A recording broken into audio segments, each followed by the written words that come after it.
প্রধানমন্ত্রী নিজে বলে গেছে, পাল্টা মার দিলে পাল্টা মার দাও। অত্যন্ত অবস্থা চাইছে, লোকে বাঁচতে চায়, তাই বিজেপি চায়। শুধু পদ্ম সিম্বল একটাই, পদ্ম ফুলে ভোট দাও। ক্যান্ডিডেট লোকে চিনে পদ্ম ফুলে, পদ্ম থাকলে আমরা বাঁচবে, না থাকলে বাঁচবে না পশ্চিমবঙ্গের মানুষ। আর উন্নয়ন পকেটে টাকা ঢুকে তৃণমূল নেতাদের কাজ করেছে কই? বুথে বুথে 10 লাখ টাকা দিয়েছে, সেই টাকা পকেটে ঢুকেছে, হাফ হাফ কাজ হয়েছে, চোখের সামনে আমরা দেখতে পাচ্ছি। অবশ্যই পরিবর্তন চাই। রাজ্যের যা পরিস্থিতি, তো বাংলাদেশ সৃষ্টি হতে চলেছে, মানে হয়ে গেছে পরিবর্তন। প্রত্যেক পশ্চিমবঙ্গের সমস্ত মানুষ পরিবর্তন চায়। এই সরকার বিসর্জন কবে হবে সেই আশায় বসে আছে। এক থেকে 100 দুর্নীতি, সবই তো দুর্নীতি। গরু পাচার, বালি পাচার, কয়লা পাচার, মাস্টারদের 26,000 চাকরি গেল ঘুষকে, পার্থ চ্যাটার্জি জেলে গেল, মানে 2,000 টাকার নোট, কোটি কোটি টাকা, 50 কোটি 100 কোটি টাকা, সেই টাকা অ্যারেস্ট হলো।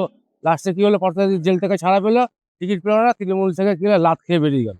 এরকম 74 জন রানিং এমএলএ কে মমতা ব্যানার্জি সরকার টিকিট দিল না, তারা এখন বিক্ষুব্ধ। এই সরকার অনিশ্চিত, বিসর্জন হয়ে গেছে। পরিত্রাণ তো অবশ্যই চাইছে, লোকে বাঁচতে চায়, তাই বিজেপি চায়। লোকে বাঁচবে কি করে সেটাই চেষ্টা করছে। সব জায়গায় সব দিকে পদ্ম ছাড়া কোনো, শুধু পদ্ম সিম্বল একটাই, পদ্ম ফুলে ভোট দাও।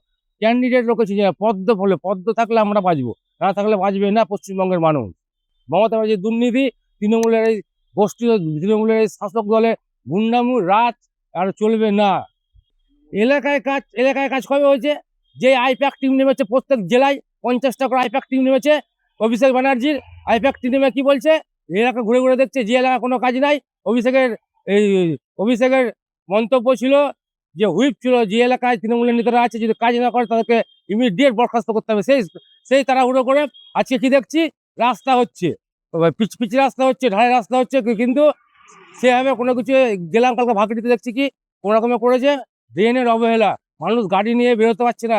পাড়ার লোকেরা বলছে আমাদের ছেলেরা গাড়ি নিয়ে বেরোতে পারছে না। কি পরিস্থিতি দেখুন, আইপ্যাকের ঠাপে এই কাজটা করেছে। আর উন্নয়ন পকেটে টাকা ঢুকে তৃণমূল নেতাদের কাজ করেছে কই? বুথে বুথে 10 লাখ টাকা দিয়েছে, সেই টাকা পকেটে ঢুকেছে, হাফ হাফ কাজ হয়েছে, চোখের সামনে আমরা দেখতে পাচ্ছি। প্রধানমন্ত্রী নিজে বলে গেছে, পাল্টা মার দিলে পাল্টা মার দাও। এখানে যা পরিস্থিতি, একটা কলকারখানা নেই, সবাই গুটিয়ে নিয়ে চলে গেছে। সিঙ্গুর তার প্রমাণ। সিঙ্গুরের মাটিতে আমি নিজে দাঁড়িয়ে দেখেছি টাটার যে পরিস্থিতি ছিল, একদম মানে লক্ষ লক্ষ লোক ওখানে কর্মসংস্থান ছিল, সেখানে জিরো, আজকে পুরো জিরো। এখানে যদি আজকে বিজেপি সরকার আসে, প্রত্যেক জেলায় হাব হবে এবং কলকারখানা হবে, মানুষের ভবিষ্যৎ নিশ্চিত থাকবে। কারণ প্রত্যেক ঘরে ঘরে 4-5টা বেকার, পড়াশোনা করে কোনো লাভ হচ্ছে না। 10-12 হাজার টাকা মাইনে ছাড়া কিচ্ছু নাই পশ্চিমবঙ্গে। আজকে যা পরিস্থিতি, নিজেরাই লুটে পুটে খেয়ে নিয়েছে।